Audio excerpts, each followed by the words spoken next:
In case you're wondering, I don't wear the same clothes every day, although it might look like that. Uh, I record these in groups, in batches. So since Daniel chapter 1, I've been sitting here at my desk recording one after another. So don't feel sorry for me. I'm not stuck wearing the same clothes every day.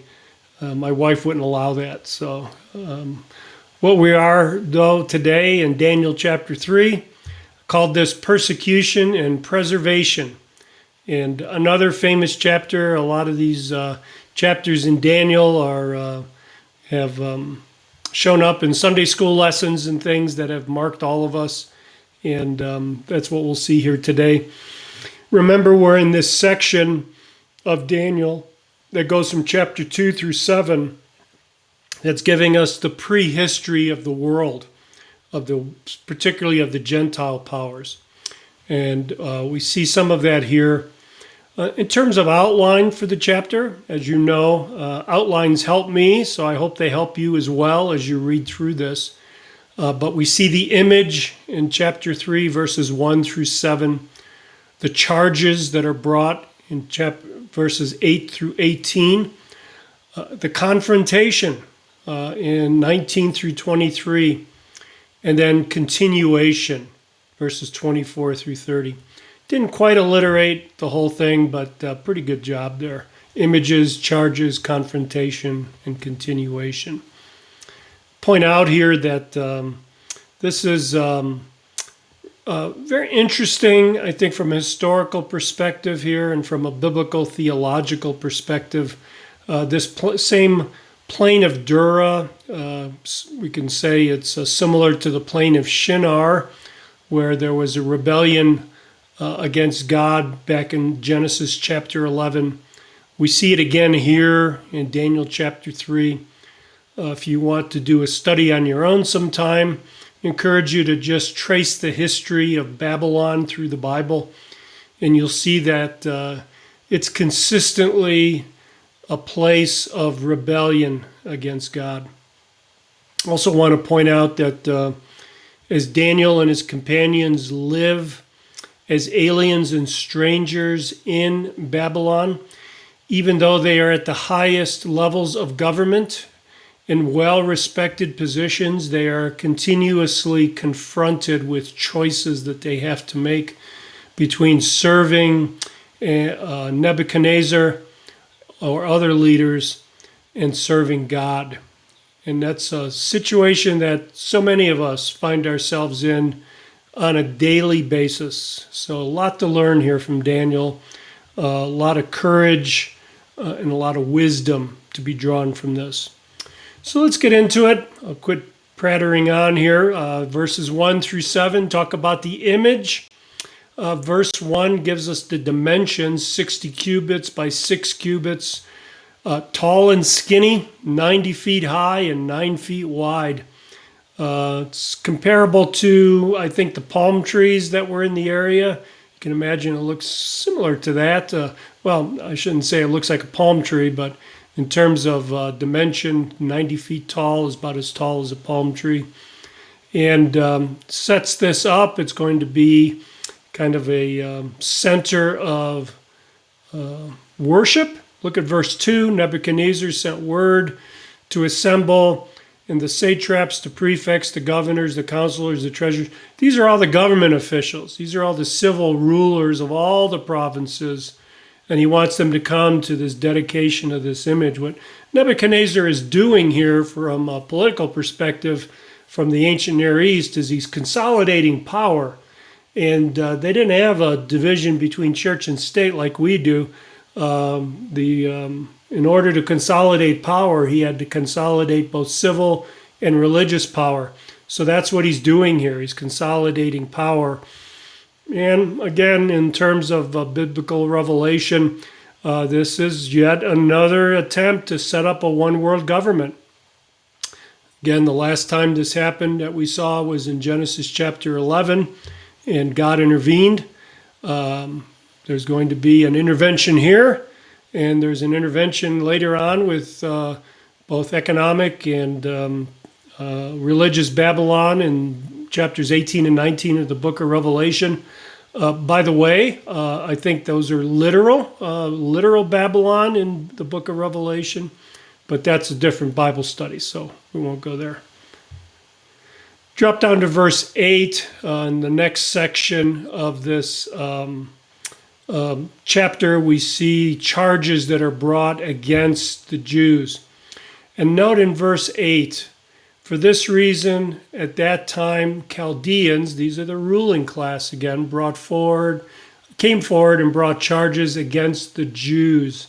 Notice specifically that the root of this is anti-Semitic, right? This is anti-Jews. They're singling out the Jews as being unwilling to worship this image. Verses 10 to 12, we see the charges that are brought against Daniel's companions. You know, Daniel's not mentioned here. Don't know why, where he's at. Some have speculated that maybe he was away on the king's business during this incident. For whatever reason, Daniel's not here, and it's not explained why. But the focus is on his companions. I think the sense of it is that these guys from chapter 1 have really set themselves apart, and they're not willing to compromise from chapter 1 on, which really gets under Nebuchadnezzar's skin. When you look at verses 13 through 15, it says he was in a rage. Translates a Hebrew word, regaz. Sounds like rage, regaz, which is kind of an impassioned and furious anger. This is really an emotional outburst. And he is hot, and he interrogates them and threatens them at the end of verse 15 there. He threatens them to better line up, or who's going to deliver you out of my hands?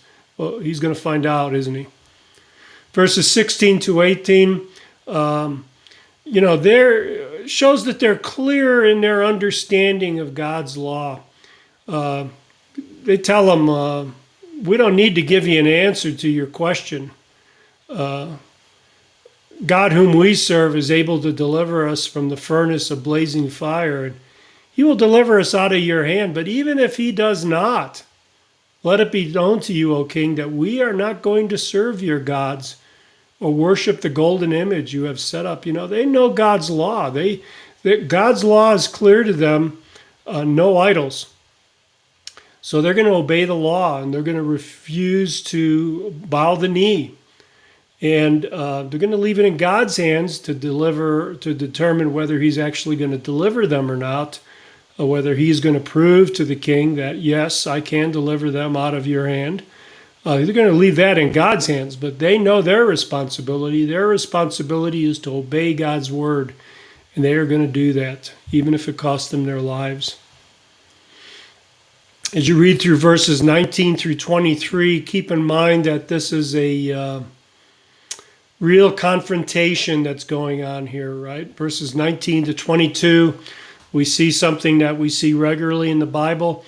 Sin makes you stupid. Nebuchadnezzar is in this out-of-control rage, and in that rage, he's cranking up this furnace. He's tying up these guys. He sends his best warriors, and his best warriors end up dead, right? While the objects of his rage are unscathed. So it just all backfires on Nebuchadnezzar. His rage and his haste work against him. Look at verse 21, for example, in terms of haste. Their trousers, their coats, their caps, their clothes cast into the midst. Normally they would have been burned alive naked. But this detail is included here so you can see what a hurry Nebuchadnezzar is in. And as I often find in my life, and maybe you find in your life as well, I could avoid a lot of problems if I just did not act in a hurry.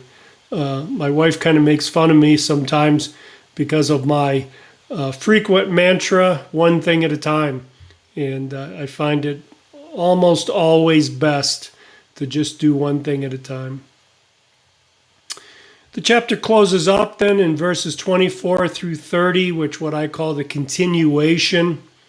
Verse 24 says that the king was astounded when he saw them walking around in the furnace without any sunburn. So the NASB, what it says, astounded, could be better translated startled or alarmed, or we would say that Nebuchadnezzar is kind of freaked out. He goes from being in a rage to being freaked out when he sees what's going on.